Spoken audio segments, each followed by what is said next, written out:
Coming to you live. The baddest radio TV talk show around. My better.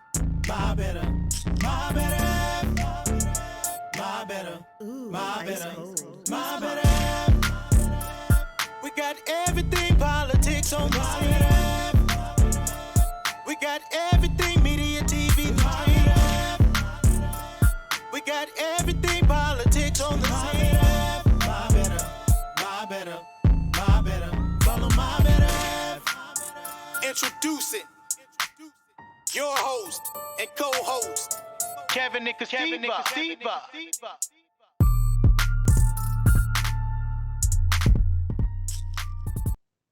Hey, it's January the 14th, 2021, and we're live from a home studio. I'm your host, Kevin. And I'm your girl, Casiva. And you're listening to My Better Half Unplugged. And you can follow us on Facebook at Better Half Network and Better Half Kevin Casiva. And also, we're on YouTube. Hey, we've been absent for a while. Hey, it's been a holiday season. A lot's been going on. You know, we have moments in life like everybody else, but we're back for a new year, and hopefully, man, we're gonna have a great year this year. And this was a good month because, of course, it was my birthday on the 11th and my anniversary on the 8th. They came through this time for me. Again. I'll say again. Yeah, that's why we were gone. You know, we have birthday and anniversary week. And so we've been married, and we did something special for the birthday. I put up some YouTube. Wait. What do you mean we've been married? We've been married for a while, so. Yeah, but why do you guys say that? Oh. We've been married. They know what I mean. Okay. That's why when you put those 2 dates together, you have a problem. Anniversary and birthday don't go together. Mm-mm. Yeah, and Valentine right around the corner. Mm-mm. But we have a lot of stuff to talk about tonight because, as you know, there's a lot of stuff going on out here.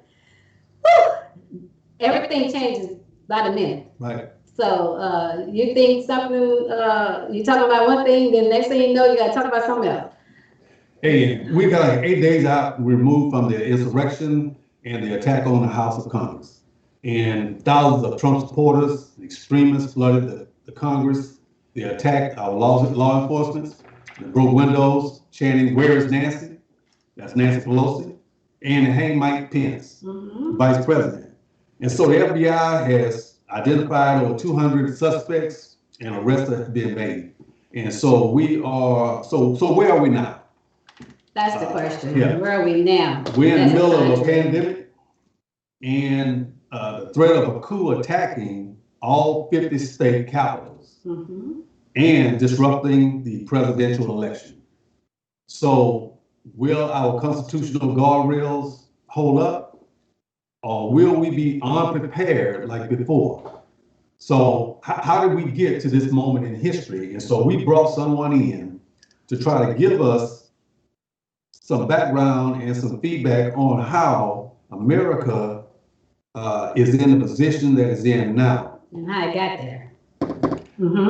So tonight we're gonna have Mr. Eric Jackson, who is a former special agent for the FBI, and he was in charge of the Dallas and the Kansas City division. And Mr. Jackson has an impressive resume, you guys. He's very qualified to talk about it, and because he entered duty with the FBI in 1997, and he was first assigned to the Tampa Bay division, and he investigated international terrorism, organized crime, violent crime, drug, and health care fraud cases. So throughout his career, he's had leadership positions in counterterrorism divisions in Memphis division, as the Joint Terrorism Task Force Supervisor in the Kansas City Division, as the National Security Counterterrorism Intelligence and Cyber, and Assistant Special Agent in Charge, and in the Cyber Division at FBI headquarters in Washington, D.C. And you guys, you know what? He's from right here, from Dallas, Texas, and he went to Skyline High School. And he obtained his bachelor's degree from Dallas Baptist University and a master's from Amberton University. So, he also was a military guy, you know that? Served almost 8 years in the Navy. So we have a well-qualified person right now to give you some background on what's going on right now. So let's welcome Mr. Eric Jackson. Hey, Eric, how you doing? Hey, Eric. Good evening. Man, it's good to have you back here again.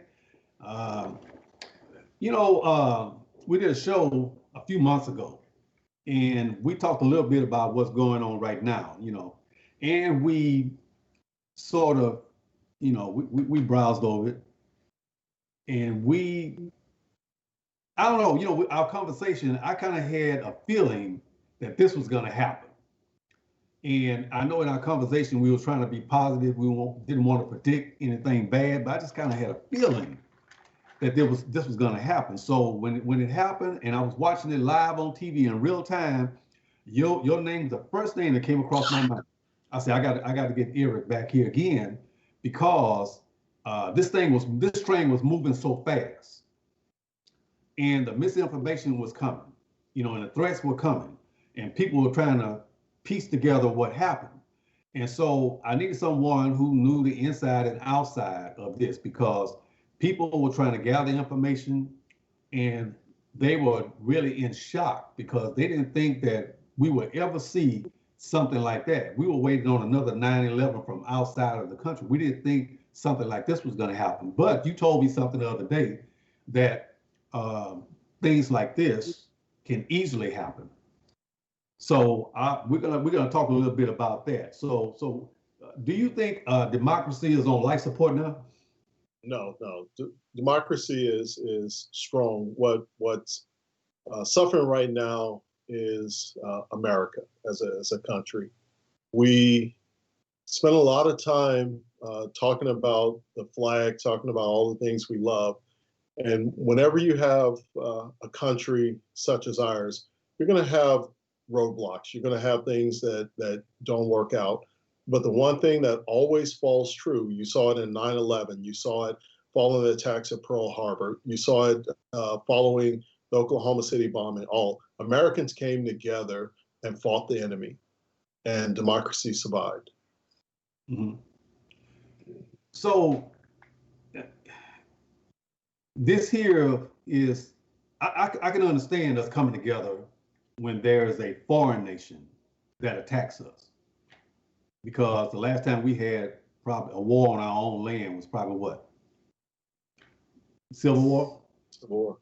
Okay. So this time, because of what's been going on probably I'm not gonna say the last 4 years, but just many years, we talked about radicalization. And you tried to explain that to me the other day. So I want you to explain that to our audience, because what we see in a remnant of America, people chanting, different things, take our country back, Save the steel, all that kind of stuff. So how do we become radical? How do we become radicalized? Well, it's not just looking at the thoughts. When you talk about radicalization, that's often tied to groups like Al Qaeda or ISIS or others, where individuals are indoctrinated into beliefs that religious beliefs justify violent action against other individuals. The issue you run into with this is we don't want to call it radicalization, but we want to call it indoctrination. And what I mean by indoctrination, you have a lot of groups that have sprung up in the last 4 years that for many years were silent. And what I mean by that is white supremacy groups, groups like militia groups, Proud Boys, Boogaloo Boys, all of those were very quiet.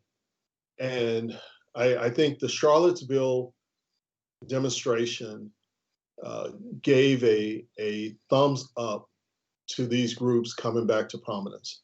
They never went away, but they understood that the American public didn't have a stomach for what they believed.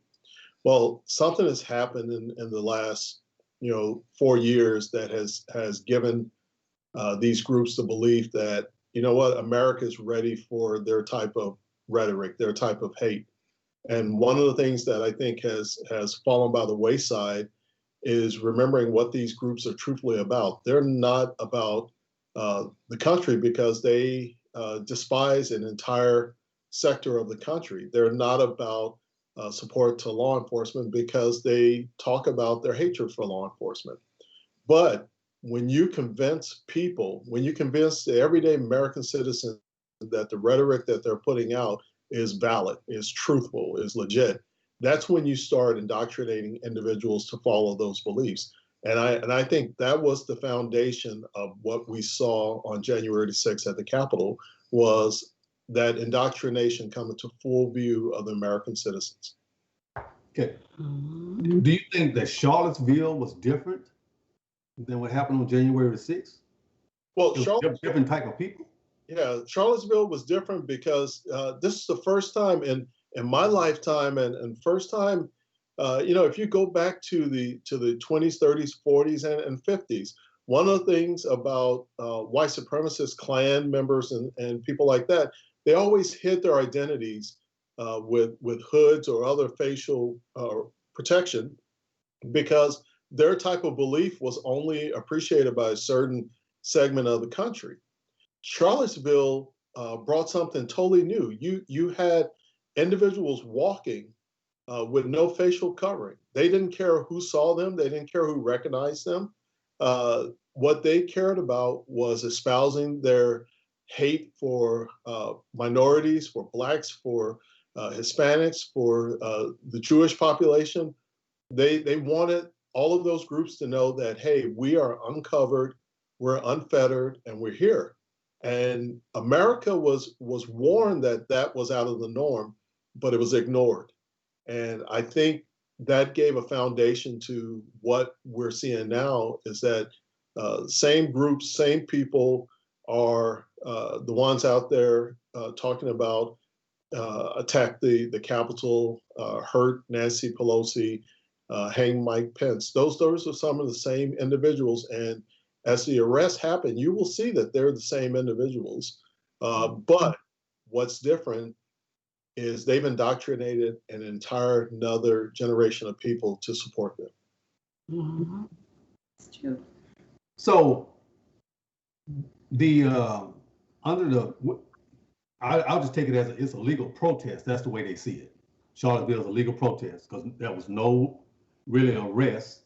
I'm talking about the night when they marched around the school, but and under the First Amendment, they could say things like that and there was no action taken. There's nothing, law enforcement, FBI is not, there's no investigation. This is the line that is a fine line. My job, I will say, take it back to my military days. I gave an oath to defend the Constitution from enemies, both foreign and domestic. Within those oaths, the other thing that I agreed to was abide by the laws of the land. Well, one of the basic constitutional rights is free speech. And we have to adhere to that because law enforcement, we walk that fine line between identifying what's free speech and what crosses the line that violates a law that's on the books. If you look at Charlottesville, it wasn't as peaceful as you believe. There were assaults at Charlottesville. There were incidents between counter-protesters. There was a young lady who died as a result of that. There were a lot of things, but again, I'm talking about the tiki torches that night with the tiki torches. I knew what happened. Follow, Yeah, that's yeah. torches and the march. As long as the marches are peaceful and their demonstrations, they're allowed by law. They're protected. They're constitutionally protected. They're just like the constitutional protection that those that engaged in the Black Lives Matters demonstrations over the summer. They're both protected no matter who likes it. Of course, there are people who didn't appreciate the white supremacy march, but it was protected. Those that didn't appreciate Black Lives Matter, but it was protected. It's when it crossed that line into violating the law that then brings law enforcement's view, response, and hopefully disruption. Yeah.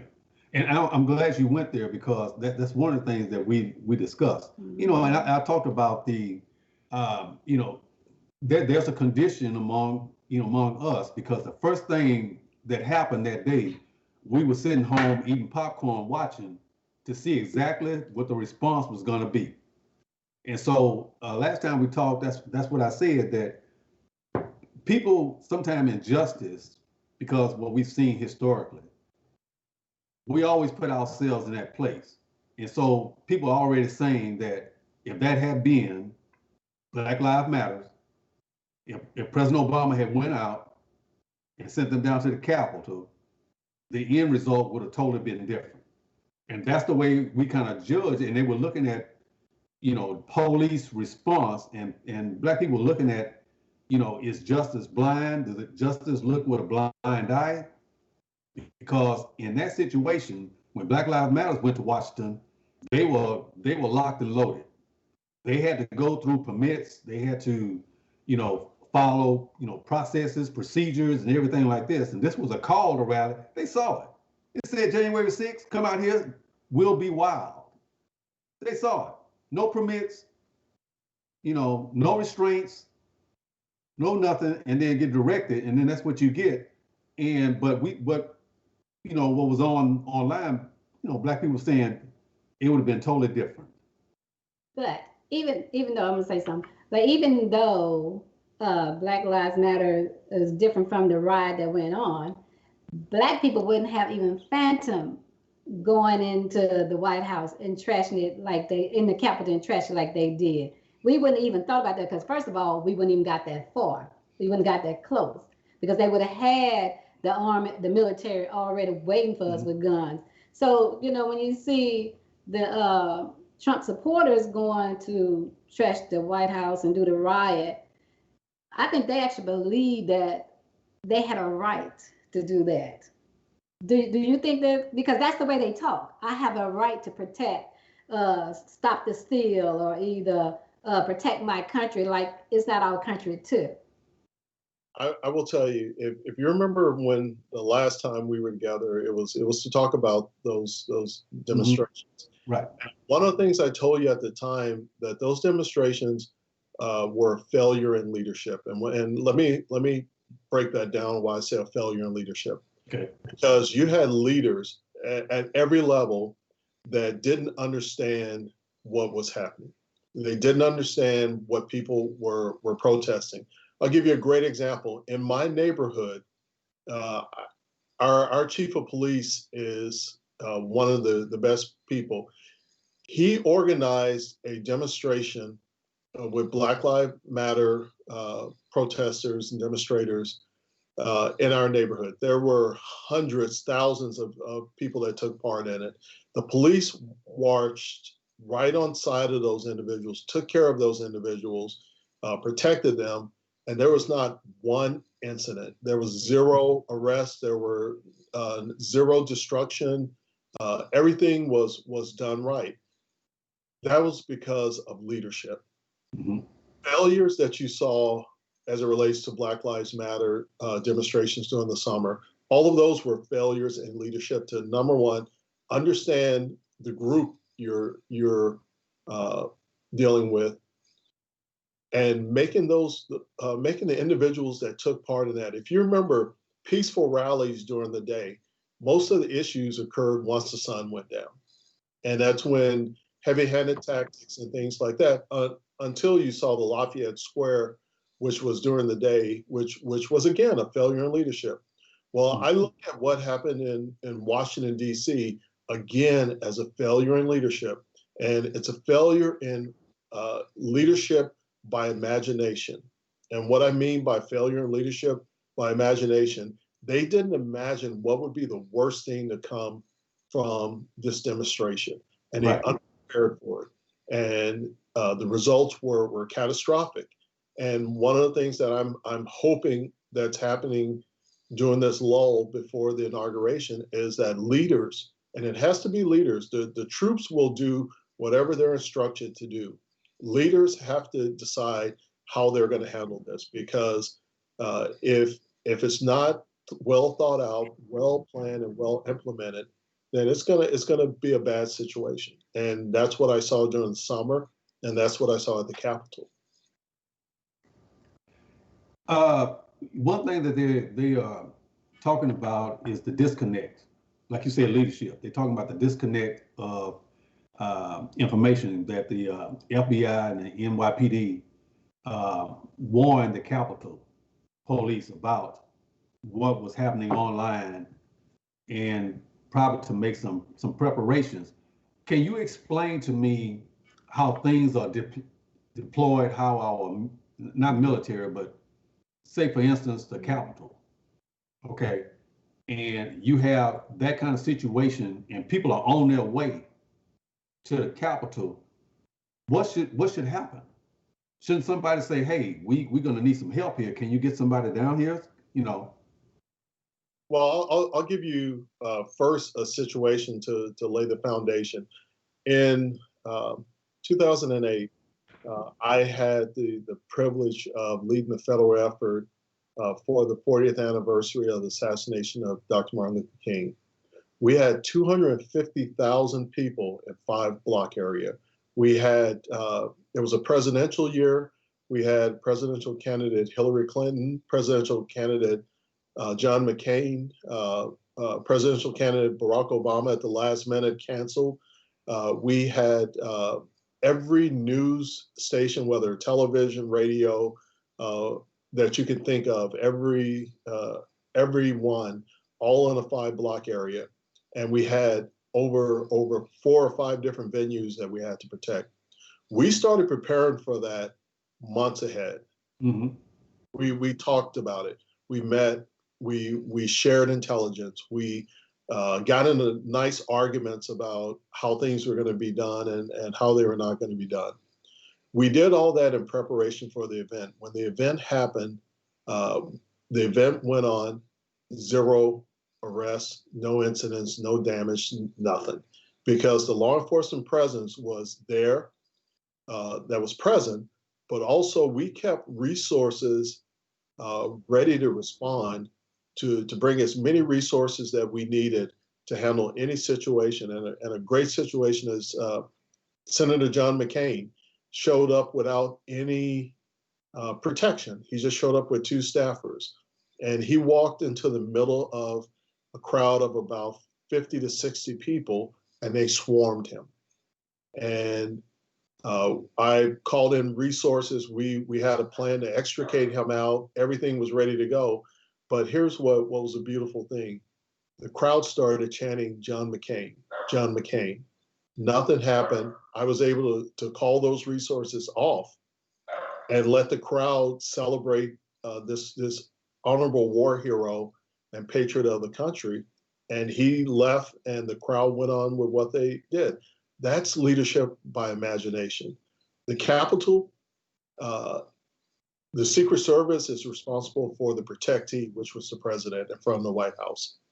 Where I think there may have been a failure is when a group broke away from that protest and started marching to Capitol Hill. There should have been resources put in place to address that breakaway group and be prepared for whatever members are left. That's why I worry that the imagination of those leaders didn't think that this was going to go the direction it did, but they should have been aware, because all of the intelligence, all the things that were on social media, everything said that we are going to take the Capitol, that we're going to bring our weapons, we're going to bring our guns and everything. And if you look at demonstrations that happened before in DC, a similar thing, just not at this scale. So failure in leadership imagination led to what I consider a failure of law enforcement to address that.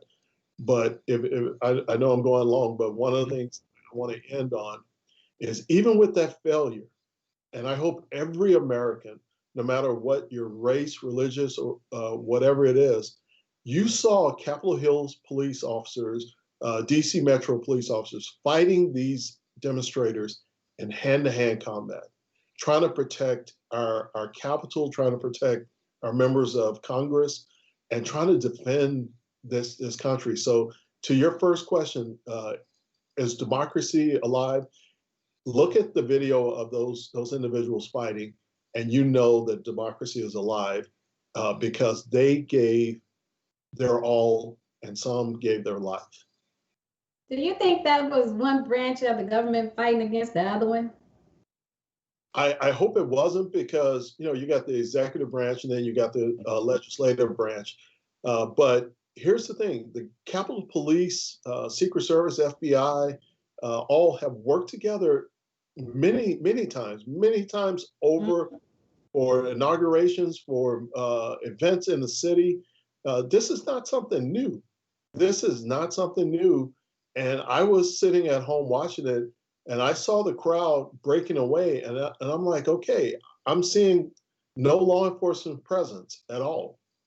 Mm-hmm. That's to my belief that leadership, whether it was Capitol Police or other individuals within the leadership roles that didn't do their job, it was a failure, and they have to acknowledge that it was a failure.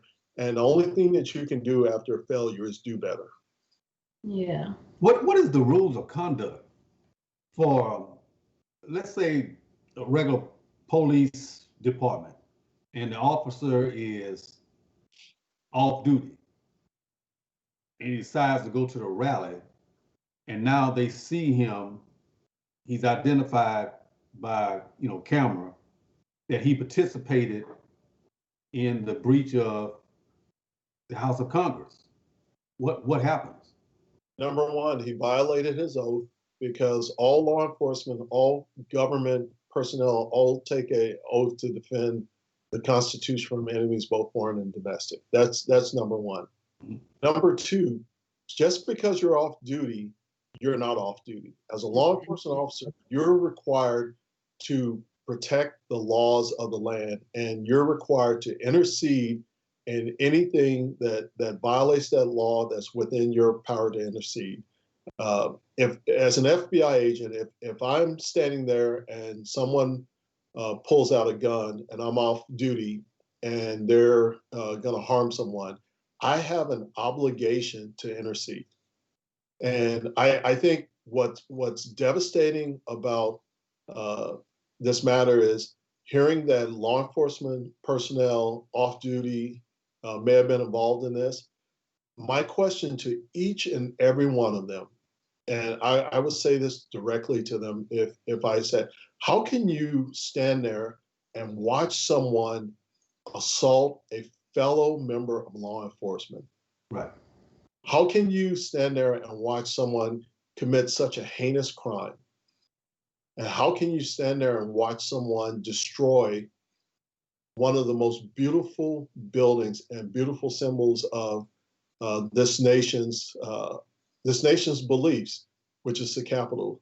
How can you do that? And I would say, as I've said, for anybody else who took part in destroying, damaging the Capitol, whatever, they should be held accountable to the full extent of the law. And they do not deserve or should be a member of law enforcement ever again. So is the idea of, once an FBI agent, those ethics and morals still apply? Absolutely. Because even like you're retired. So just because you're retired, you still, if you see a crime in force, in progress or something like that happen, you still hold a responsibility. I hold a responsibility, but now I hold a responsibility as a citizen. So I become a witness. I become a witness to the crime, and I'm going to do that. If I'm in a position to help or stop or whatever, I just have a personal patriotic obligation to do that, and that's what it's all about. I spent 21 years in the FBI defending, almost 8 years in the U.S. Navy defending this country. there is no way that I can stand by and ignore what was happening at the Capitol. I will tell you from a personal standpoint, it broke my heart. It literally broke my heart. I did interviews hours after the assault began, and I couldn't do the interviews because that's how much pain I was in. Because I've been in that Capitol hundreds of times. I've walked through the rotunda. I've seen the Senate and the House floors and everything. And it is the symbol of who we are as a people. It's a symbol of the American experiment. It's a symbol of our pride. And to see people bashing windows, to see people assaulting the law enforcement officers, especially people who constantly talk about back the blue and honor law enforcement. Stand up for the flag and all that. Yeah. It was incredible. But what broke my heart more was to hear the aftermath. And I'm getting this from the news media, so I'm waiting on some type of official report. But if it's officially put out that members of the military, members of law enforcement, others, leaders within Congress and everything were responsible for this. This is one of the darkest days of this nation. And we as American citizens, everybody, we should be appalled by this. And if you're not appalled by this, I have to ask you, why not? Well, not to be funny, but when that happened, you got a lot of people on there saying that is not of African Americans saying, "Oh, I can't believe that happened. I can't believe they did that. They were just protesting." But no, we as Black, we saw that coming, and we saw it getting ready to happen, because if you was reading the tweets, like we were reading the tweets and following the Facebook pages, you can see that they were plotting this all day long and every day for the past 4 years. They've been plotting something. So we didn't sit there and say, "Oh my God, I'm so surprised." No, it's like, told you so. Yeah, unfortunately, I was watching it. I say, watch this. And it wasn't being biased or anything. It's just that I saw the momentum of it. But we're going to take a break, and when we come back, I want you to talk about something you just mentioned. I want you to talk about patriotism, because there's a mistake that they're putting out there, saying, one side saying these are patriots, and then what you just described a few minutes ago about patriotism. So I think that's a word that we need defined for America, because I think we've lost that somewhere. So we're going to take a break, and we'll be back in a few minutes.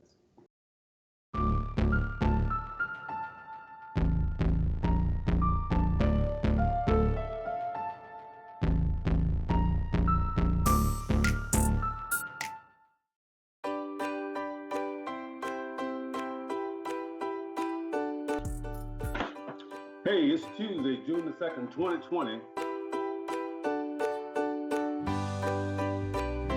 On Facebook. Hey, everybody knows that we're in a pandemic and schizophrenic period of time. And it seems like everything is changing from hour to hour. So even though there's a civil unrest, there's still a pandemic problem lurking. And coming to you live from our home studio, you're listening to My Better Half. And you can check us out on Not a damn thing. Facebook, Instagram, YouTube. I'm your host, Kevin. And I'm your girl, Siva. And this question is for both of you. Is it still, in today, the color of the skin, or is it the state of mind? Is racism the color of the skin, or is it the state of mind? Since I gave that long, Yeah, I was going to ask Doug. go ahead. Well, it is.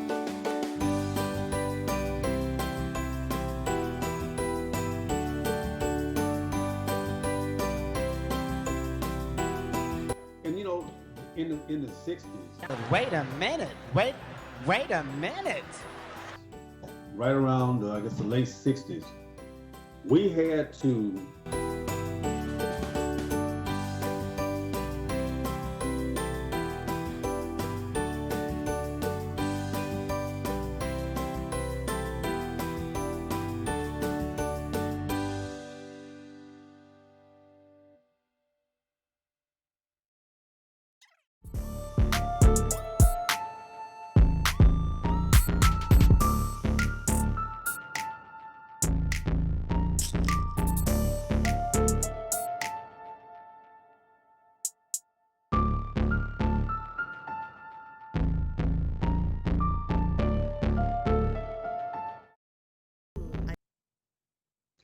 Hey, we're back. Have a great show tonight with Eric Jackson. We are better half with Kevin Casiva, Unplugged. Now, My wife always has to do that. Hey, we have this is a topic that we're talking about tonight. I wanted to make sure that we had an expert and we can get some facts and try to get on the road of some sort of recovery. I know they're in the process of still trying to put things together, but I think we need to plant the seeds of recovery while these things are going on, because they're digging a hole.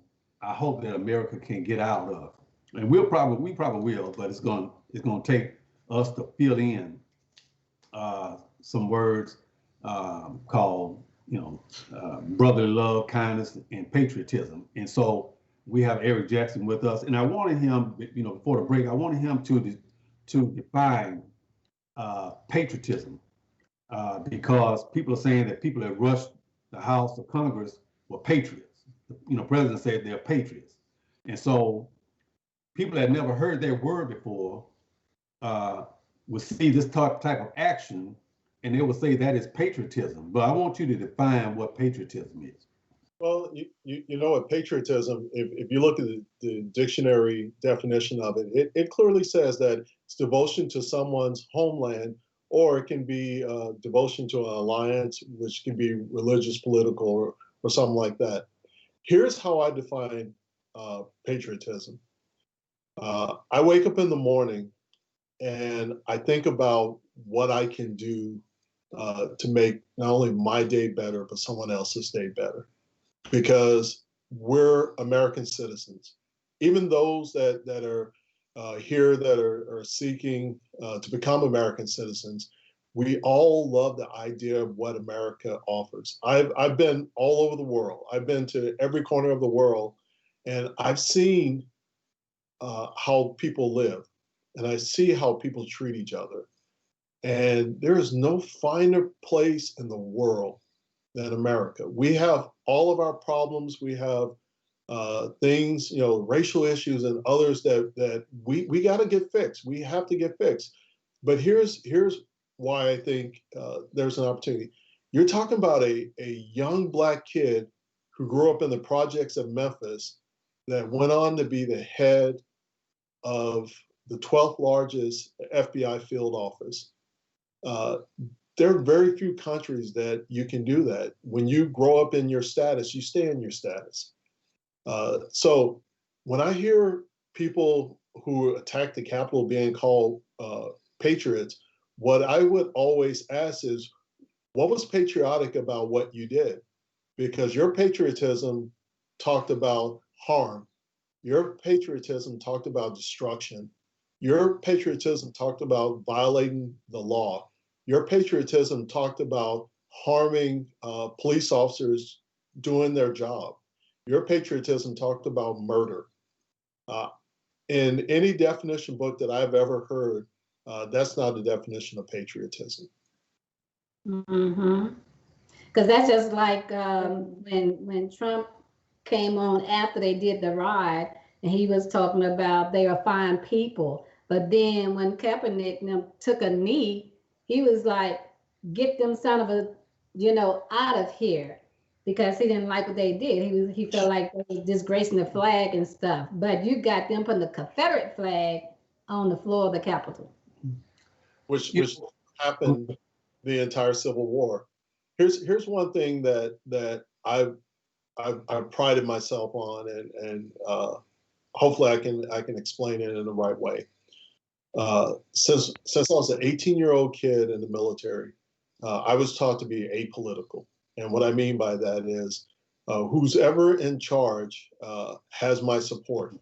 And I can support them in a way to make them the best that they can be and go through that. And I've always lived my life that way. I've always tried to be apolitical and not get pulled in political discussions, but the discussions I will get pulled into is I think we've had a failure in leadership.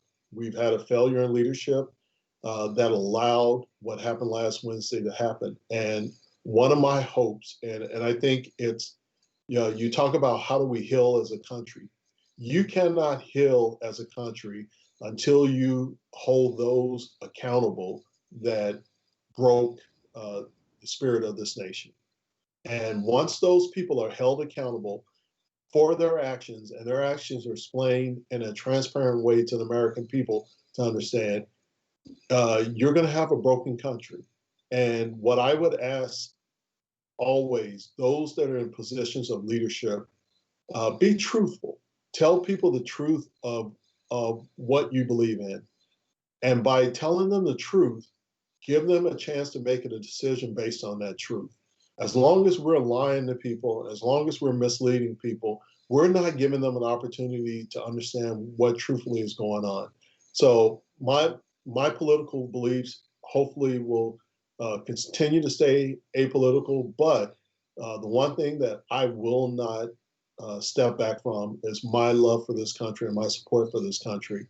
And any enemy, both foreign and domestic, that tries to hurt this country, tries to hurt my fellow American citizens, you have automatically an enemy in me. Yeah. And that's what we need to hear.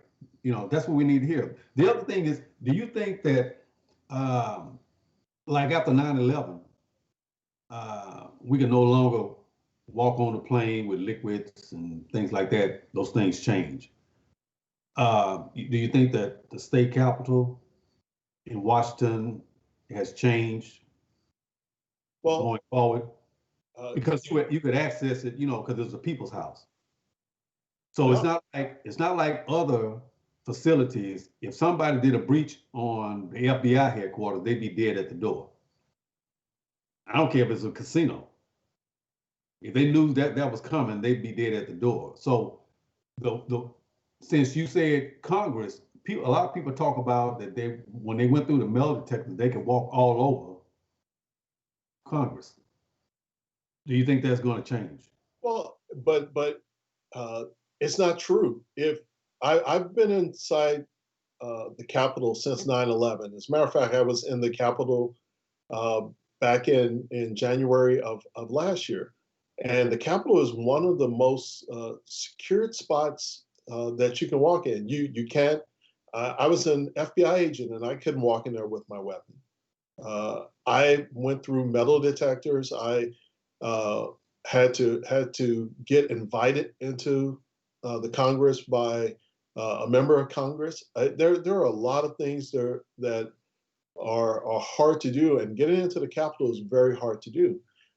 That's why right now there's a concern of how did these people not only know where to go in the Capitol, right, know where they went to unmarked rooms that had no markings, and they found that and they knew who they were looking for. Mm-hmm. That's the questions that we need to ask, and those are the honest questions that American citizens want to know. They want to know if there was culpability or any aiding and abetting of these individuals. But it goes back to what I said: for this country to heal, all of those that took part in this, all of those that aided and abetted, all of those that egged this on, have to be held accountable. And failure to do that will just create cynicism, and it will just create another black cloud over justice and the rule of law. Without the rule of law, you have anarchy. And you know what I noticed is that every time Trump do something, the people always have a apology for him, or they'll say something like, "Oh, he was just playing," or "He didn't mean that," and things like that. He never take responsibility for what he do. Even in citing this ride, he didn't take responsibility for that.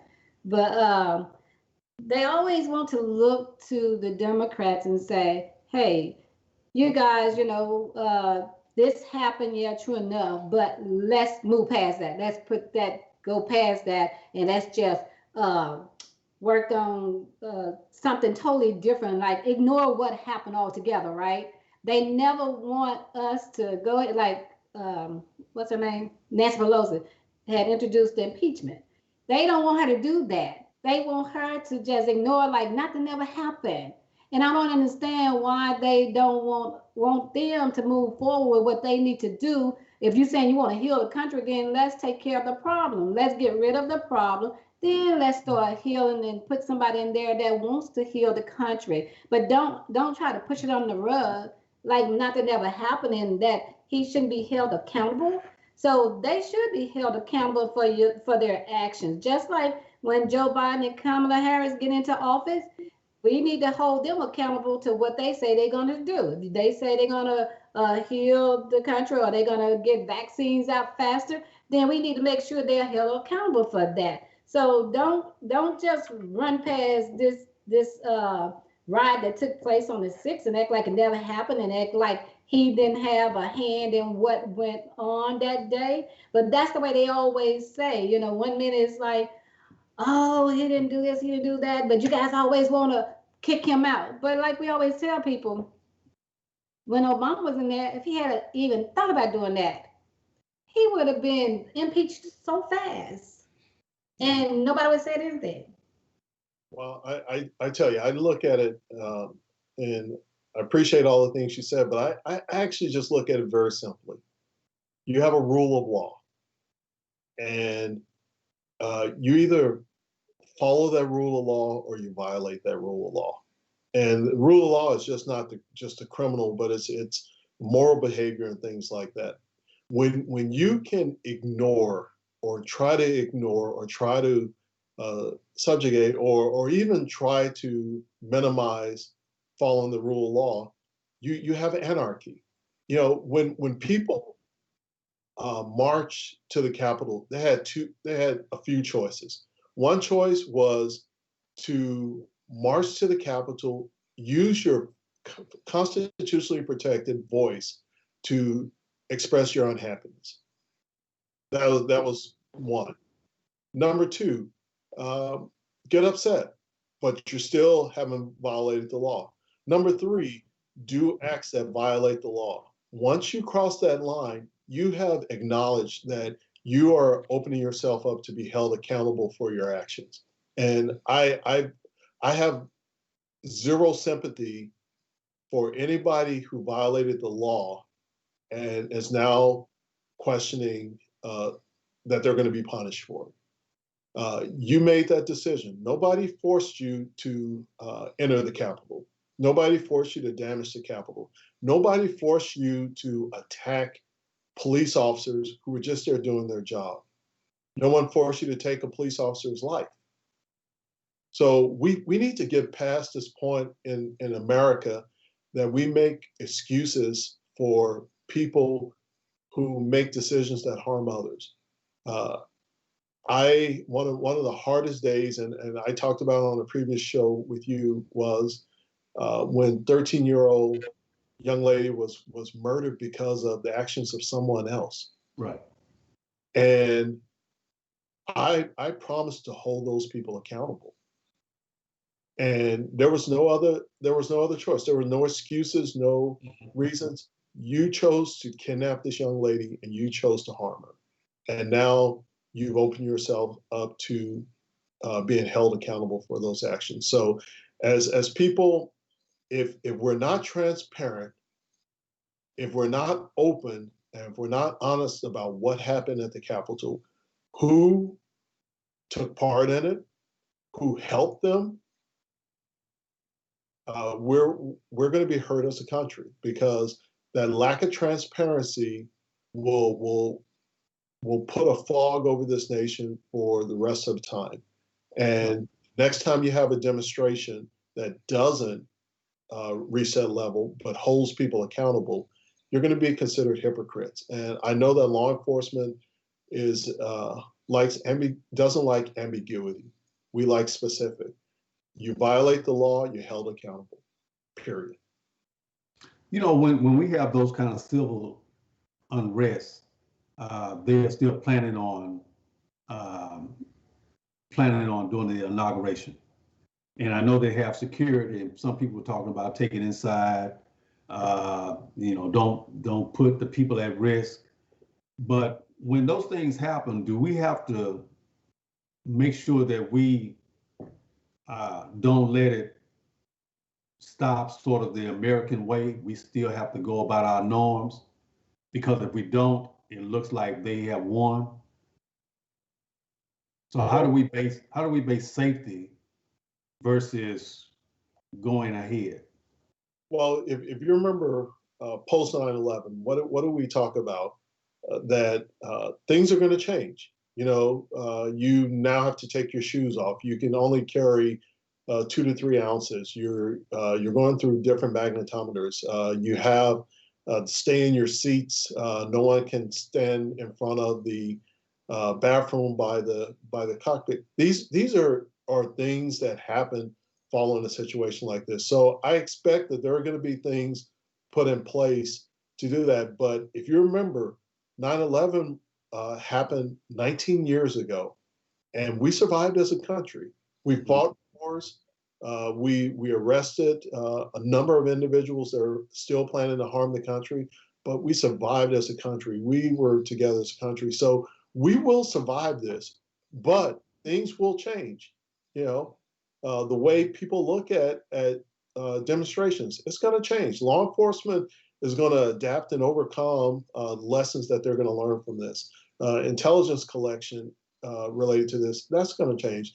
FBI and all of law enforcement, including those at local, state, and federal level, everybody's going to change as a result of this. But I have total confidence that we're going to look back at this and it's going to make us a better country. Do we have a responsibility to not only ourselves but other nations, which we have gone into and tried to, teach democracy? Has that damaged our reputation? What went on here? Absolutely, our reputation, because as something we were taught as little kids, don't be a hypocrite, and it's important that the things that we believe in as America. I'm telling you, I've been all over the country. I've seen everything. In the Navy, a Russian admiral said that the American sailors were the finest that he had ever seen in the world. We are respected around this world, but to hold on to respect, you have to make an effort. Right. Because if you don't make that effort, then you're labeled as a hypocrite. And democracies around the world depend on America.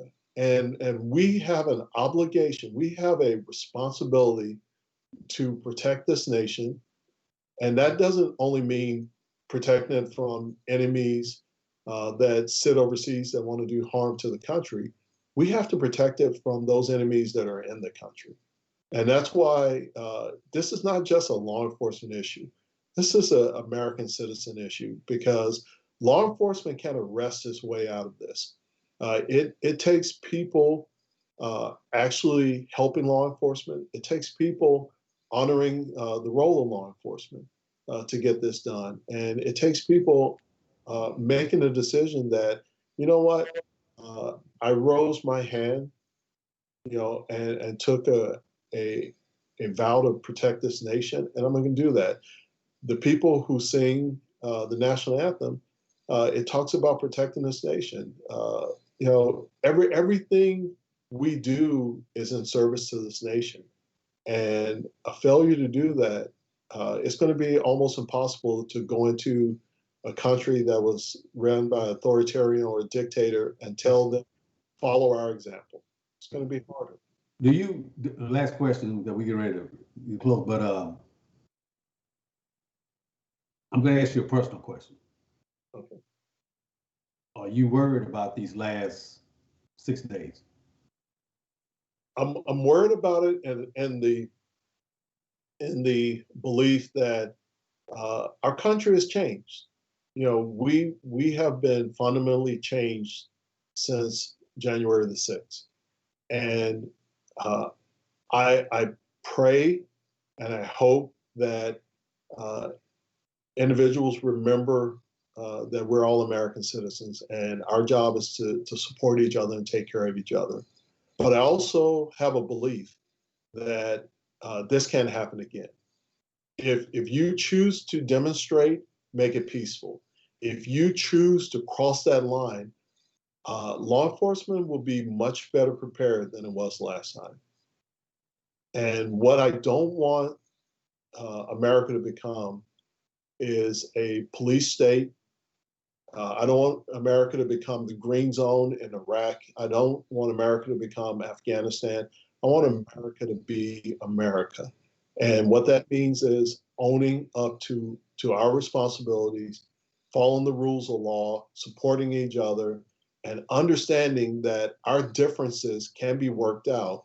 Our differences don't destroy us, and you can't let those differences destroy you. And the way we can do that also is to vote when it comes time for the Senate, I think in 2022, to vote people in that won't be going around telling lies and enabling other people who tell lies. And that way we can still hold our Senate and our House and the president and vice president all accountable. So that's how I feel like we can change and start healing, by voting people out who is enabling people to lie and, create things like this, but also to bring this country back together. Well, one person at a time, and thank you for the opportunity to come on and speak, because hopefully, your listeners understand that we're in a dark time right now, but darkness can exist where there's light. Right. Yeah. And that's one of the reasons why I brought you on, because all the news is hitting us so fast. I need somebody to bring us some sense, make some sense out of this, because I know that the young people had never really seen this level of nationalism or supremacy. They only read about it in books. And so really we need to make sure that we talk to them, also, because like I said, the healing or bringing about peace is that we're going to have to make sure that we can dialogue, without, fighting or, having some sort of situation where somebody dies just trying to debate. And really the government, Congress, was supposed to be an example of that, how to disagree but still learn to work together. But if you got infighting at the top and you got people that's complicit and people are talking and enraging and inciting people, with different things, it's hard to calm down, the bottom of that pyramid. So I hope that in the next 6 to 5 days that we don't have to deal with anything on the level of that. But I am sort of sitting on pins and needles, and I want to do my part. And my part is this radio, make sure that I bring somebody on that doesn't incite stuff, that talks, sense to us. But I just hope that we just don't. I just hope nothing bad happens. I just put it like that. Well, if I can ask anything of your listeners, if you see something, say something. Let law enforcement know what you see and what you hear, because none of these incidents happen in a vacuum. People talk, people brag, people post things on social media. Make sure report those people. Because don't be that person that sees something that happens and said, "Wow, I knew that was going to happen because this person told me." You got to speak up. And I know the Black community and others have, this has been a difficult year with relationships with law enforcement. But what I can tell you is we have some in North Texas, we have some of the finest chiefs of police in the entire nation. And I work with them, I'm friends with them, and they accept me for who I am. And that's why I know that as long as we communicate with each other and we have honest and truthful communication, because truth doesn't always feel good. Sometimes it hurts, but it's still true. As long as we do that, we're going to survive. Right. Yep. Well, it's been a great show, very informative. And we had none other than Eric Jackson, a former special FBI agent. And we want to thank you for enlightening us and, calming the people down, our listeners, and letting them know how you think things were handled at the Capitol this past week, January the 6th. So thank you once again, Eric, for coming on. Mm-hmm. And also to our listeners, you can follow us at Better Half Network and Better Half Kevin Casiva on Facebook and also on YouTube. And if you need to send us some information, just go to mybetterhalfkevincasiva@gmail.com. Mm-hmm. And subscribe. And subscribe to our YouTube channel. Thank you, sir. Hey, we had a great time, man. Thank you, Eric, for your wisdom. And we hopeful that everybody, looks at the show and write it and get a different perspective on how to go and interact with each other going forward. And we want to pray for America at this time because every democracy, every superpower has its problems, and it has this time where they have to, make decisions about going forward. And true Americans need to stand up. So we just want to thank you for your insight, and we pray that all goes well in this year. Yes. Those who have passed away during the pandemic, we are proud for your household, and we pray that this vaccine will help us to get back on track, some sort of normal life back in America again. And so, but until that time, everybody stay safe. Yep. This is not a hoax. Everybody probably knows somebody now that passed away from this. Yes. So it's not a hoax. So don't let nobody tell you that. But other than that, we're going to say good evening to you all. Good night. We're going to say good night. Thank you guys for joining us. That's why you got a wife. Yeah. And we're going to say good night. This is My Better Half, Unplugged, signing off. See you.